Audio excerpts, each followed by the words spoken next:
ঝিঝি পোকা আছে না, এইসব পানি কেমনে মারা যায় জানেন? এটা তো বুড়া হয়ে মারা যায়। আর একটা মৃত্যু খুবই ভয়ঙ্কর। এই ঝিঝি পোকার পেটে একটা কৃমি ঢোকে, নাম হইতেছে হর্স হেয়ার কৃমি, মানে ঘোড়ার চুলের কৃমি। হ্যাঁ এডিটর সাহেব, ঘোড়ার আবার একটা হাসি দেওয়া লাগবে, তার চুলের কৃমি, সেটাও একটা বিষয় হয়েছে এপিসোডের, এটা হাসি দেয় না। যাই হোক, ভালোই হয়েছে। এটা লম্বা সুতার চুলের মতো দেখতে, পরজীবী কৃমি, সাধারণত পোকামাকড়ের ভেতরে বড় হয়। এই কৃমির জীবন চক্র শেষ করার জন্য পানির দরকার হয়, এটা মনে রাখেন, আমরা ফিরে আসবো এই জায়গায়। তো এই ঝিঝি পোকা, এই কৃমির ডিম সংক্রমিত পোকা যদি খেয়ে ফেলে, তাহলে এই ডিমটা শরীরে ঢুকে পড়ে ঝিঝি পোকা। এই ডিমটা ঢোকার পরে ঝিঝি পোকার পেট ভেদ কইরা শরীরের ভিতরে ঢুকে যায়। সেখানে আস্তে আস্তে আস্তে আস্তে বড় হইতে থাকে, বড় হইতে থাকে, বড় হইতে থাকে, শরীরের ভিতরে পুরা শরীর খায়া ফেলে। ঝিঝি পোকার শরীরের ভিতরে প্রায় পুরা জায়গা দখল করে নেয় এই কৃমিটা। এই কৃমি এতই বড় হয় যে অনেক সময় এই কৃমির দৈর্ঘ্য ঝিঝি পোকার শরীরের চাইতে কয়েক গুণ বেশি হয়ে যায়। তো ঝিঝি পোকা যা খায় তার পুষ্টি কৃমি শুষে নেয়। ঝিঝি পোকা ধীরে ধীরে দুর্বল, অপুষ্ট, নিয়ন্ত্রণহীন হয়ে পড়ে। অসুস্থ শরীর, দূষিত রক্ত হয়ে বামেরা উঠে দাঁড়াইতে চাইবে, এই দাঁড়াইতে চাওয়ার সাথে শক্তভাবে বিএনপি পাশে দাঁড়াইতেছে, এটাই সমস্যা। আওয়ামী লীগ তার ফ্যাসিস্ট শাসনের বৈধতা উৎপাদনের জন্য ৭১কে ব্যবহার করেছিল। বিএনপি মনে করতেছে তারা ৭১কে ব্যবহার করে তার প্রধান প্রতিপক্ষ জামাতকে ঘায়েল করে দিবে। কামটা করলে বিএনপি ভালো করতেছে। বিএনপির হারাইতে বাংলাদেশের জনগণের বেশি বেগ পাইতে হবে না। কারণটা এইটা না যে ৭১ বিএনপি বিরোধী শক্তিকে বিব্রত করবে, কারণটা হইতেছে এই সফট পলিটিক্যাল অস্ত্রকে বিএনপি কিভাবে ইউজ করবে সেটা না জানা। এই সফট অস্ত্র ভালো মতো ইউজ করতে না জানলে নিজের হাতেই ফাইটা যেতে পারে। ৭১ নিয়ে আমার কিঞ্চিত লেখাপড়া আছে, মানে মুক্তিযুদ্ধের বয়ানে ইসলাম লেখার সময় আমি ৭১-এর এমন কোনো প্রকাশিত দলিল নাই যেটা খুঁটায় খুঁটায় পড়ি নাই। তো এটা পড়ে যা বুঝেছি যে ৭১-এর ইতিহাস এত মিছা কথা দিয়ে ভর্তি, এত কন্ট্রাডিকশনে ভর্তি, এত বাটপাড়িতে ভর্তি যে এইটারে হুতায় দেওয়া পানি ভাতের কাজ। বদরুদ্দিন ওমরি কইছেন যে ৭১-এর ইতিহাস ৯০% মিছা কথা। এই ইতিহাসের চেতনারে উড়ায় দেওয়া, জয় বাংলা কইরা দেওয়া বা হাতের কাজ। ৭১-এর নৌকায় বৈশা আওয়ামী লীগ যে কিনা ৭১-এর ফার্স্ট ডিভিশনের প্লেয়ার সেই ডুবিছে, আর ৭১-এর সেকেন্ড ডিভিশনের প্লেয়ার বিএনপি আরো ডুববি। এখন অনেকে কইতে পারে তাইলে আমরা ৭১ নিয়ে করমুটা কি? এর কথা কমু না? অবশ্যই কমু, অনেক বেশি কমু। ৭১-কে একটা বিগেস্ট হিস্টোরিক ইভেন্ট হিসাবে আমাদের লেন্সে পাঠ করা লাগবে, আমাদের নিজেদের চোখে দেখা লাগবে, ইন্ডিয়ার চোখে না, আওয়ামী লীগের চোখে না, বাটপাড়ি আর মিথ্যাচারের লেন্সে না। তাহলে সেটা কেমন হবে? কোন লেন্সে? আমাদের নিজেদের লেন্সে, আমাদের নিজেদের চোখে। আমাদের নিজেদের চোখে দেখাটাই সারা দুনিয়া নেবে, বাংলাদেশের বেশিরভাগ মানুষ নেবে। আপনারা দেখেছেন ১৯৭১ নিয়ে ৬ দফা নিয়ে, ভাষা আন্দোলন নিয়ে আমি মেলা বাংকার ব্লাস্টার এপিসোড করেছি, আমাদের গেলাইছে অনেক, কিন্তু পাল্টা আর্গুমেন্ট কিন্তু কেউ তুলতে পারে না। আজকেও আমি এমন একটা জায়গা নিয়ে আলাপ করব সংক্ষেপে, এই আলাপটা পরে আরো বিস্তারিত করা যেতে পারে, কিন্তু দেখবেন যে এইভাবে আগে ভাবা হয় নাই। শুরুতে একটা এক্সাম্পল দেখায়নি। কেন বিএনপি ৭১ নিয়ে কোনো বয়ান তৈরি করতে পারবে না? হাতে নাতে দেখাই দেবো, দেখাবো, আসেন দেখাই।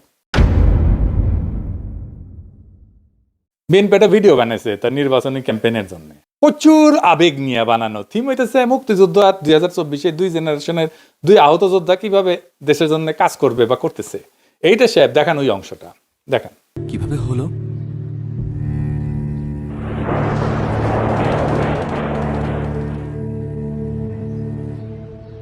একাত্তর। আর তোমারটা? ২৪। চলো উঠি, অনেক কাজ পড়ে আছে। হ্যাঁ, আমার অনেক কাজ আছে। মানে হইতেছে ১৯৭১-এর ক্ষত হাতে আর ২০২৪-এর ক্ষত পায়, তাই তো? আপনারা হাত হারানো মুক্তিযোদ্ধা দেখেছেন জীবনে? কদাচিৎ দেখতে পারেন, আমি দেখি নাই। যা দেখেছি সবই পা হারানো যোদ্ধাহত মুক্তিযোদ্ধা। সেলিব্রেটেড কর্নেল তাহের, উনি ছিলেন পা হারানো। মুক্তিযোদ্ধা পুনর্বাসন কেন্দ্র শ্যামলীতে যেটা ছিল, এখনো আছে, সেখানে থাকতেন যুদ্ধাহত মুক্তিযোদ্ধারা। সকালবেলা ওনাদের হুইল চেয়ার নিয়ে বাইর হইতেন, শহীদ মিনারে আসতেন, স্মৃতিসৌধে যাইতেন, সবাই পা হারানো। এইটা সাহেব যুদ্ধাহত মুক্তিযোদ্ধার লিখে সার্চ দেন না গুগলে, দেখেন সবাই হুইল চেয়ারে। এইটা যুদ্ধের স্বাভাবিক ক্যাজুয়ালিটি। যুদ্ধে পা হারায় বেশি যুদ্ধাহতরা। তার মানে এরা মুক্তিযুদ্ধ বলে বলে চিৎকার করবে, কিন্তু রিয়েল মুক্তিযুদ্ধ জিনিসটা নিয়ে গভীর বোঝাপড়া নাই, দরকারও নাই। কারণ ভোটের জন্য তো এটার কথা কইতেছে, জামাতকে হারানোর জন্য এই কথা কইতেছে। মাথার মধ্যে এটা নাই কি বলে জামাতের শক্ত রাজনৈতিক বিরোধিতা করা যায়। ভোটের জন্য কিন্তু আসলে রাজনৈতিক বিরোধিতারও দরকার নাই। আপনারা হাদির ক্যাম্পেইন দেখছেন না? হার্ডকোর পলিটিক্স নিয়ে ক্যাম্পেইন করছে। এরা টাকা দিয়ে নমিনেশন কেনে, টাকা ছড়া ইলেকশনে যেতে, তারপরে ৫ বছর ধরে লুটপাট করে। তার জন্য দরকার কুইক ফিক্স, সহজে করা যায় এমন রাজনৈতিক খাবার। ইনস্ট্যান্ট নুডলের মতো। তাই বিএনপির বুদ্ধিজীবীরা হাজির করছে মুক্তিযুদ্ধ, এই দিয়া জামাতরে ঘায়েল করবে। আওয়ামী লীগ ৭১ দিয়া ফ্যাসিবাদের বৈধতা উৎপাদন করছে, বিএনপি ৭১ দিয়া জামাতকে মারতে চায়। দুই পক্ষই ৭১কে একটা পলিটিক্যাল ইনস্ট্রুমেন্ট বানাইছে ভোটে জেতার জন্য, তার রাজনৈতিক লক্ষ্য হাসিল করার জন্য। আর বিএনপি বলে একটা দল ধর্ম নিয়ে রাজনীতি করে, আর তোরা যে মুক্তিযুদ্ধ নিয়ে রাজনীতি করতেছিস, তা আবার ভোটে জেতার জন্য। 2024-কে দাঁড় করাবে 1971-এর লিগ্যাসি বা উত্তরাধিকারের উপরে। 1971-এর লিগ্যাসির উপরে 2024 দাঁড়ায় নাই। 1971-এ যারা সিপাহ সালার তারা জিয়াউর রহমানকে রাজাকার বলতো, 1971-এর খেতাব কাইরে নিছে জিয়াউর রহমানের। আর সবাই ফ্যাসিবাদের সফটওয়্যার হার্ড পাওয়ার ছিল। 1971-এর নামে আমাদের উপরে ফ্যাসিবাদ চাপাই দেওয়া হয়েছে। 2024-এ দেখেছেন কেউ এসে বলছে আমি মুক্তিযোদ্ধা, আমি হাসিনা এই শাসনের বিরুদ্ধে, হাসিনার বিরুদ্ধে লড়াই করেছি বলছে? বলে নাই। এই বিপ্লবের স্ফুলিঙ্গই তৈরি হয়েছিল মুক্তিযোদ্ধার সন্তানেরা চাকরি পাবে না তো রাজাকারের বাচ্চারা চাকরি পাবে, এই কথায়। 2024-এর বর্ষা বিপ্লবকে যে আনিস আলমগীর নারকীয় সন্ত্রাস বলছে, সেও নিজেকে মুক্তিযোদ্ধার সন্তান দাবি করতো। যাই হোক, 1971 কোন বয়ান আমরা তৈরি করব, আজ এইখানে আলাপের একটা অংশ থাকবে। কিভাবে আমরা আওয়ামী আর ইন্ডিয়ান বয়ান উতরাই যেতে পারবো, তার বাইরে 1971 নিয়ে আমাদের নিজেদের বয়ান তৈরি করতে পারবো। আসেন সেটা একটু বুঝে দেখি। 1971 একটা ঐতিহাসিক বাস্তবতা। 1971-কে অস্বীকার করা সম্ভব না, কেউ করেও না। বলার চেষ্টা করে, যদি কেউ বলে সূর্য নাই, তাহলে তো সূর্য আকাশ থেকে হাওয়া হয়ে যায় না, তাই না? এটা ঘটনা ঘটছে। 1971-এ কি হয়েছিল? 1971-এ পূর্ব পাকিস্তানের স্বায়ত্তশাসনের আন্দোলন স্বাধীনতার আন্দোলনের রূপ নেয়। কিন্তু এটাও সত্য, পাকিস্তান ভাঙার জন্য মুজিব নিজে ভারতের সাথে ষড়যন্ত্র করছে। আগরতলা ষড়যন্ত্র করেনি, আগরতলা ষড়যন্ত্র মামলা হয়েছে না? পাকিস্তান যেন ব্যর্থ রাষ্ট্র হয়, সেই জন্য মুজিব চেষ্টা করছে ভারতের সাহায্য নিয়ে। ভারত সবসময় সাহায্য করে গেছে। পাকিস্তান হইল, কমিউনিস্টরা কু করার চেষ্টা করলো, উত্থান ঘটলো আইয়ুব খানের। এই কুয়ের পেছনে ছিল সেই আদি অকৃত্রিম অখণ্ড ভারতের পূজারী বামেরা। ওই কুনা হইলে পাকিস্তানে আর্মি এইভাবে এতদিন সামরিক শাসন চালাইতে পারে না। তবে পাকিস্তানকে ধোয়া তুলসী পাতা তা তো ছিল না। পাকিস্তান কেন সৃষ্টি হইল? পাকিস্তান সৃষ্টি হইল ভারতের সংখ্যালঘুদের জন্যই তো। মুসলমান আর হিন্দু দলিত দুই সম্প্রদায় মিলে পাকিস্তান আন্দোলন করলো। পাকিস্তান মানে কিন্তু পাক বা পবিত্র স্থান না। পাকিস্তান হচ্ছে একটা সংক্ষিপ্ত নাম, এটা ভূখণ্ডের। কোন কোন ভূখণ্ড? পাঞ্জাবের পি, আফগানিয়া যেটা আজকে খাইবার পাখতুনওয়ালা, ওটার আগে নাম ছিল আফগানিয়া, সেটার এ, কাশ্মীরের কে, সিন্ধের এস, আর বেলুচিস্তানের TAN, এই সব মিলে হইতেছে পাকিস্তান। তার মানে উত্তর পশ্চিম ভারতের কয়েকটা অঞ্চল জুড়ে একটা রাষ্ট্র। খেয়াল করেন, এখানে বাংলা নাই, পূর্ব বাংলা নাই। পাকিস্তান আন্দোলনের সূচনা ঢাকায়, মুসলিম লীগের জন্ম ঢাকায়। তারা আন্দোলন করতেছে যেই রাষ্ট্রের জন্য, সেই রাষ্ট্র কল্পনায় বাংলাই নাই।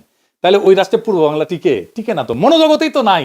ভাষার জন্য কিভাবে রাজনীতি পরিবর্তিত হয় বুঝছেন তো? ভাষার মধ্যে রাজনীতি কিভাবে লুকায় থাকে।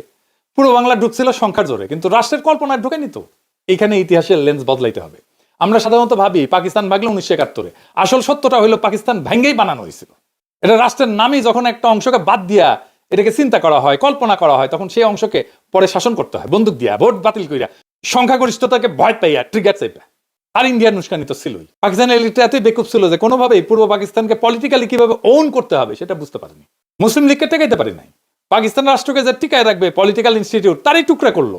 সোহরাওয়ার্দী তার অনুসারীদের মুসলিম লীগকে বের করে দিল, জন্ম নিল আওয়ামী মুসলিম লীগ। আর সোহরাওয়ার্দী যে বাংলাই বলতে পারতো না, তার শিষ্যরা রাষ্ট্রভাষা আন্দোলন শুরু করলো বাংলা ভাষার জন্য। কি তামাশা!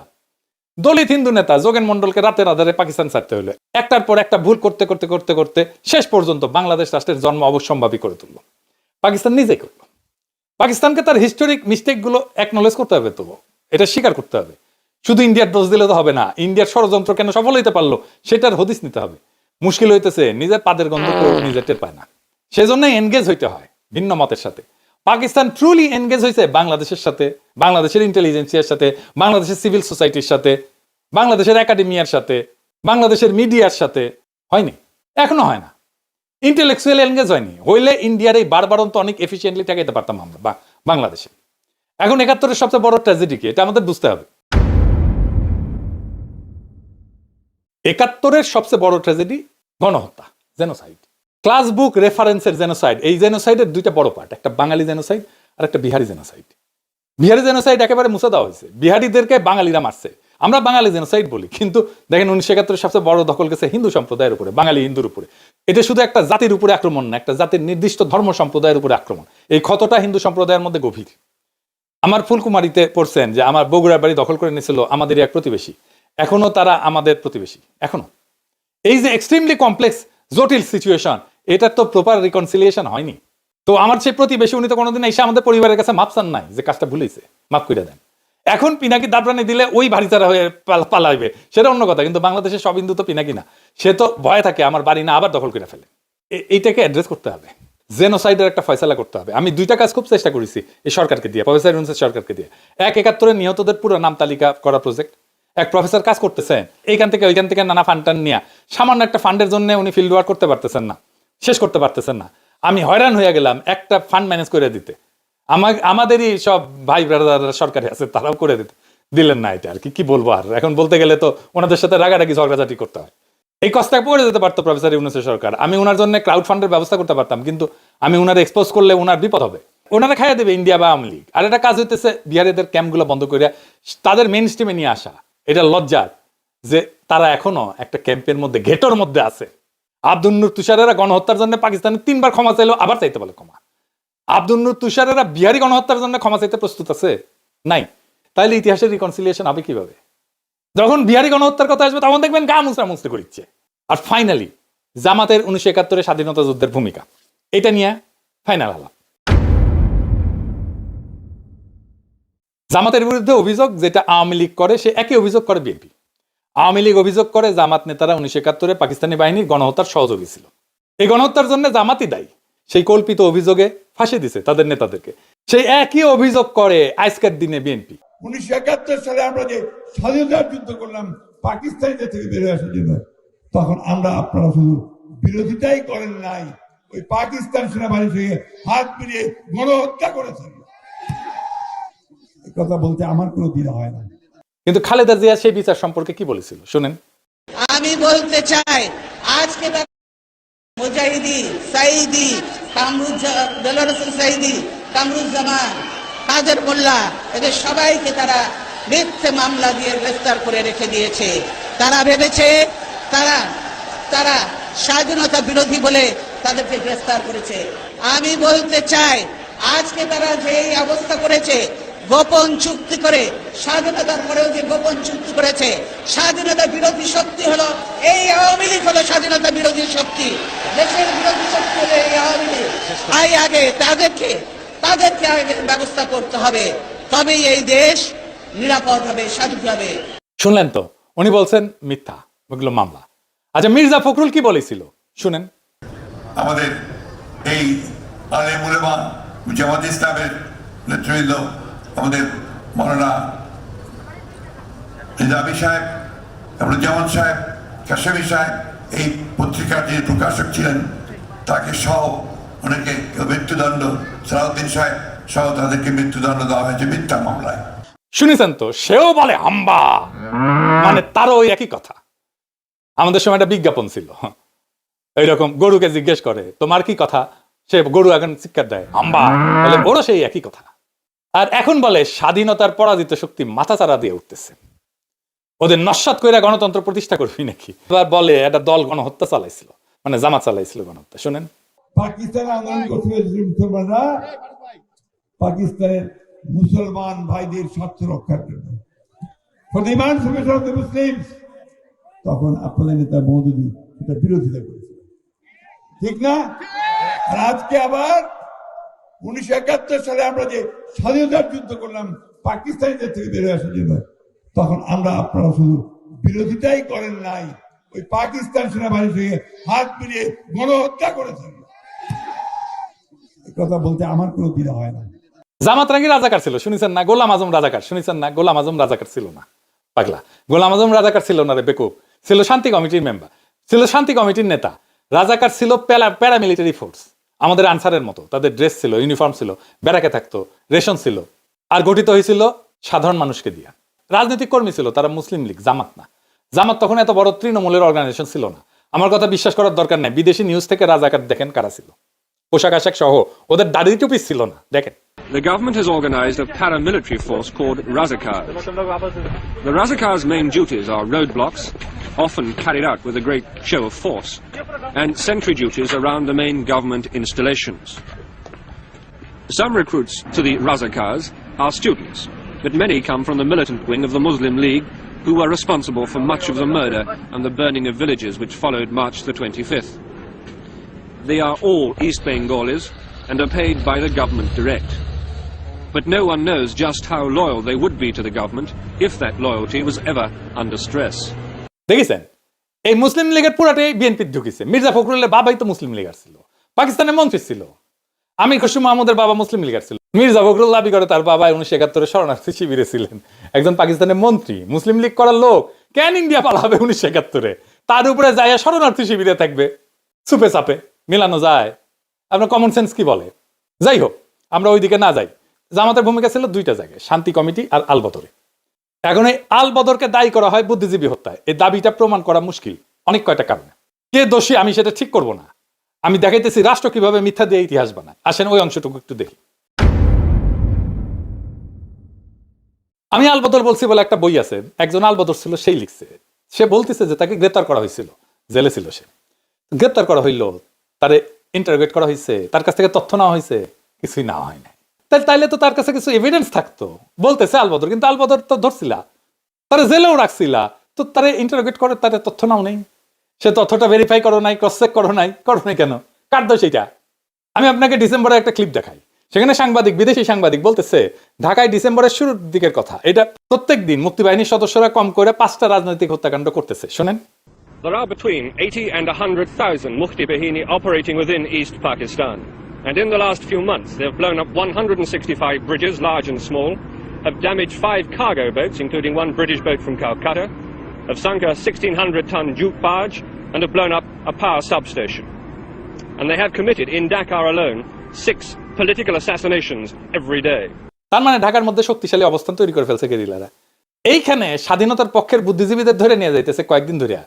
কোথায় নিয়ে যাইতেছে সেটাও ফ্যামিলি মেম্বাররা জানে, কিন্তু অনেক ক্ষেত্রেই, মনির চৌধুরীর ক্ষেত্রেই জানে।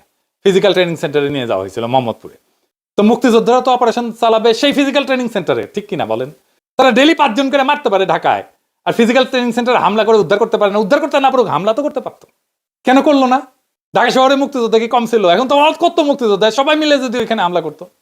দেশ স্বাধীন হইলে এই বুদ্ধিজীবী পরিবাররা মুজিবের অফিসের সামনে বিক্ষোভ করে, ওইখানে মুজিব আসে। জয়রায়ের বোন ছিল নাফিসা কবি, তাকে উদ্দেশ্য করে মুজিব বলছিল যে অনেকে তো দালালি করে মারা গেছে এই বুদ্ধিজীবী সম্পর্কে। এরা পান্না কাইসাল লিখে গেছে, স্বাধীনতা বিরোধীরা লিখে যায় নাই। জামাতের অনেকে বলে ইন্ডিয়ানরা মারছে। এই বয়ানটা মিলে পাকিস্তানের হামুদুর রহমান কমিশনের রিপোর্টে যখন তারা রাও ফরমান আলীকে প্রশ্ন করে, রাও ফরমান আলীকে জানেন তো এই বুদ্ধিজীবী হত্যার জন্য দায়ী করা হয়। হামিদুর রহমান কমিশনে বলা হয়েছিল বাংলাদেশের সরকার যেন তাদেরকে এভিডেন্স দেয় বুদ্ধিজীবী হত্যার সাথে কারা কারা জড়িত ছিল। পাকিস্তানের কাগজে কলমে হইলেও এটা সদিচ্ছা ছিল, তো করে নাই কেন বাংলাদেশ? এটা তো এখনো করা সম্ভব, যৌথ কমিশন করে অনুসন্ধান করে। জামাত ইসলামকে ক্ষমতা আসলে এইটার একটা ট্রান্সপারেন্ট তদন্ত করতে হবে, তদন্ত হস্তক্ষেপ করা যাবে না, আন্তর্জাতিক তদন্ত হইতে হবে। বিএনপিও করতে পারে, ক্ষমতায় তো ছিল, করে নাই কেন তদন্ত? 71 নিয়ে 2টা অমীমাংসিত বিষয় আছে, জ্বলন্ত বিষয় আছে। একটা গণহত্যার সংখ্যা, কতজন মারা গেছে, কতজন শহীদ হয়েছে, আর একটা বুদ্ধিজীবী হত্যার দায় কে করছে আসলে? আওয়ামী লীগ, বিএনপি, জাতীয় পার্টি কেউই করে নাই। যদি প্রশ্ন করি যে আসলে তারা তদন্ত করলে এই দায় দেওয়ার রাজনীতি করতে পারবে না, তাই করে নাই। মানিক বন্দ্যোপাধ্যায়ের প্রাগৈতিহাসিক বলে একটা উপন্যাস ছিল, ওইখানে এক ভিখারি, তার পায়ে একটা ঘা ছিল, বিভৎস ঘা, ওই ঘায়ে চিকিৎসা করতো না, কারণ চিকিৎসা করলে ভালো হয়ে যাবে, আর ঘা দেখায় ভিক্ষা করতে পারবে না। তাই আওয়ামী লীগ, বিএনপি এই ক্ষতের কোনো চিকিৎসা করেনি 71 নিয়ে, কারণ চিকিৎসা করলে মুক্তিযুদ্ধের চেতনা বেচা ভোটের রাজনীতি করতে পারবে না। এটাই হইতেছে আসল সত্য। এই যে বিএনপি আওয়ামী লীগের বয়ান নিজের মুখে তুলে নিছে, এই জন্য নিজের আত্মহত্যার পথে গেছে। এটা আমি আপনাদেরকে প্রকৃতি থেকে বুঝাই দিই একটা ঘটনা দিয়ে, মজা পাইবেন। ঘাস ফড়িং, ঝিঝি পোকা আছে না, এইসব প্রাণী কেমনে মারা যায় জানেন? এটা তো বুড়া হয়ে মারা যায়। আর একটা মৃত্যু খুবই ভয়ঙ্কর। এই ঝিঝি পোকার পেটে একটা কৃমি ঢোকে, নাম হইতেছে হর্স হেয়ার কৃমি, মানে ঘোড়ার চুলের কৃমি। এডিটর সাহেব, ঘোড়ার আবার একটা হাসি দেওয়া লাগবে, তার চুলের কৃমি, সেটাও একটা বিষয় হয়েছে এপিসোডের, এটা হাসি দেয় না। যাই হোক, ভালোই হয়েছে। এটা লম্বা সুতার চুলের মতো দেখতে, পরজীবী কৃমি, সাধারণত পোকামাকড়ের ভেতরে বড় হয়। এই কৃমির জীবন চক্র শেষ করার জন্য পানির দরকার হয়, এটা মনে রাখেন, আমরা ফিরে আসবো এই জায়গায়। তো এই ঝিঝি পোকা, এই কৃমির ডিম সংক্রমিত পোকা যদি খেয়ে ফেলে, তাহলে এই ডিমটা শরীরে ঢুকে পড়ে ঝিঝি পোকা। এই ডিমটা ঢোকার পরে ঝিঝি পোকার পেট ভেদ কইরা শরীরের ভিতরে ঢুকে যায়, সেখানে আস্তে আস্তে আস্তে আস্তে বড় হইতে থাকে, শরীরের ভিতরে পুরা শরীর খায়া ফেলে। ঝিঝি পোকার শরীরের ভিতরে প্রায় পুরা জায়গা দখল করে নেয় এই কৃমিটা। এই কৃমি এতই বড় হয় যে অনেক সময় এই কৃমির দৈর্ঘ্য ঝিঝি পোকার শরীরের চাইতে কয়েক গুণ বেশি হয়ে যায়। তো ঝিঝি পোকা যা খায় তার পুষ্টি কৃমি শুষে নেয়। ঝিঝি পোকা ধীরে ধীরে দুর্বল, অপুষ্ট, নিয়ন্ত্রণহীন হয়ে পড়ে, অসুস্থ শরীর, দূষিত রক্ত হয়ে পড়ে। সবচেয়ে ভয়ঙ্কর ধাপ হইতেছে এই কৃমি ঝিঝি পোকার মাথা, মগজ নিয়ন্ত্রণ করে, চিন্তা নিয়ন্ত্রণ করে, মাইন্ড কন্ট্রোল করে। কিভাবে? এই কৃমি ঝিঝি পোকার স্নায়ুতন্ত্রে একটা রাসায়নিক সংকেত দেয়, এটাকে বলে ডাক্তারি ভাষায় বলে নিউরোঅ্যাক্টিভ কম্পাউন্ড। ফলে ঝিঝি পোকার স্বাভাবিক ভয়ের প্রতিক্রিয়া নষ্ট হয়, ঝিঝি পোকা পানিকে ভয় পায়, কিন্তু তখন পানির দিকে আকৃষ্ট হয়ে যায়। স্বাভাবিকভাবে পানি এলায় চলে, কিন্তু ওইটার জন্য সে পানির দিকে যাইতে থাকে, পানির দিকে যাইতে থাকে ঝাঁপ দেওয়ার জন্য। তারপরে পানিতে ঝাঁপ দেয়, ঝিঝি পোকা ঝাঁপ দিয়ে মারা যায়। তখন ওই কৃমি ঝিঝি পোকার পাছা ফুইরা বের হয়ে আসে, ঝিঝি পোকা মারা যায়, আর কৃমি তার নতুন আশ্রয়ের খোঁজে যায়।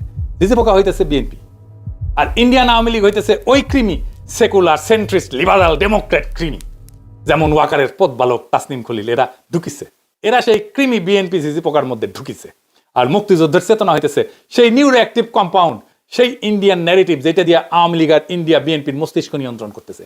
বিএনপির মধ্যে তো ইন্ডিয়ান র আছে, আমার কথা না, এটা বিএনপির নেতার কথা, বড় নেতার কথা, আলতাফ ভাইয়ের কথা শুনেন। বিএনপির কিছু লোক আছে যারা নন আননোন না, নূতন না, পুরানা, নন রয়ের এজেন্ট, নন রয়ের এজেন্ট। তারা এই দেশে যদি 100 টাকা কামাই করে 90 টাকা তারা ইন্ডিয়াতে পাঠায়। এখন বিএনপি ঝিঝি পোকার মতো পানির দিকে ঝাঁপ দিতে যাইতেছে। আগামী নির্বাচনে ভরাডুবি হইলে বিএনপির পাছা ফাইটিয়া আওয়ামী লীগের কৃমি বের হয়ে আসবে পরিপুষ্ট হইয়া।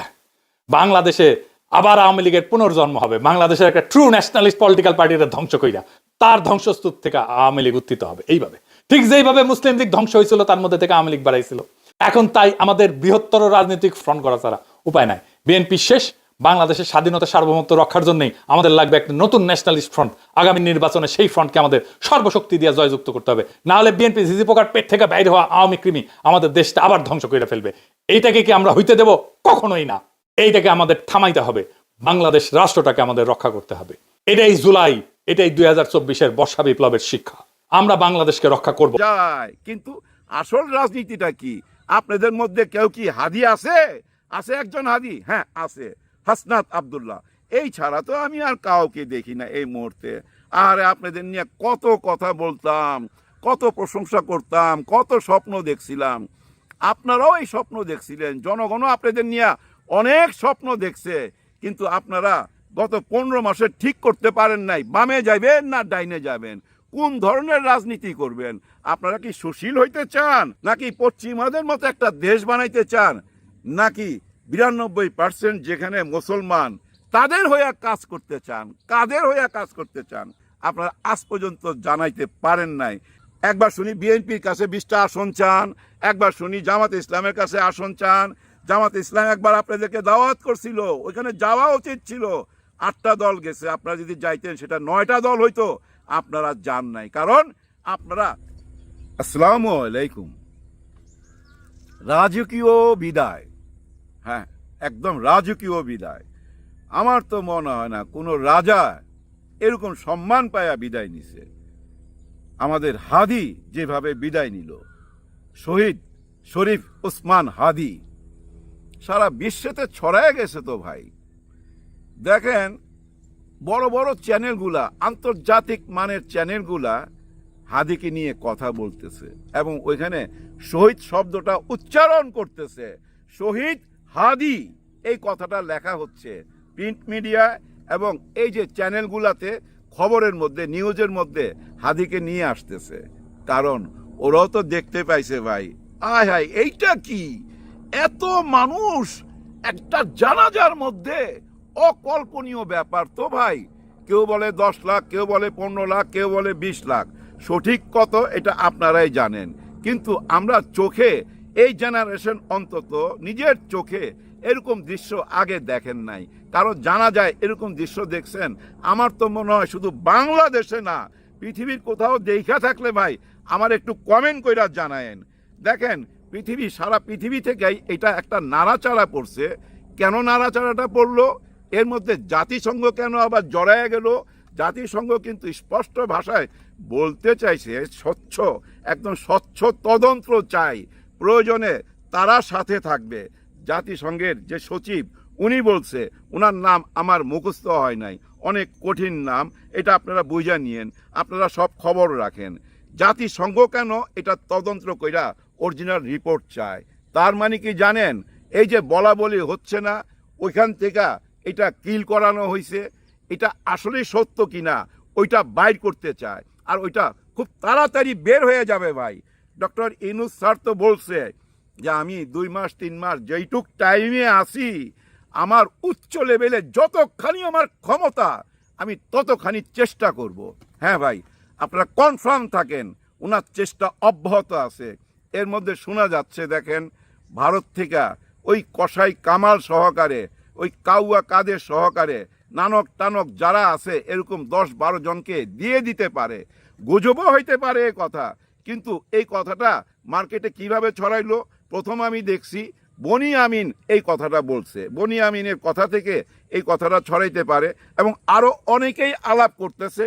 এবং ডক্টর ইউনূস স্যার যেভাবে বলছে যে আমার যতটুক চেষ্টা করার আমি ততটুকুই করব এই 2 মাসের মধ্যে, সব মিলাইয়া মনে হয় ভাই এরকম ঘটনা ঘটতে যাচ্ছে। যাই হোক, এগুলা হলো ভবিষ্যৎবাণীর কথা।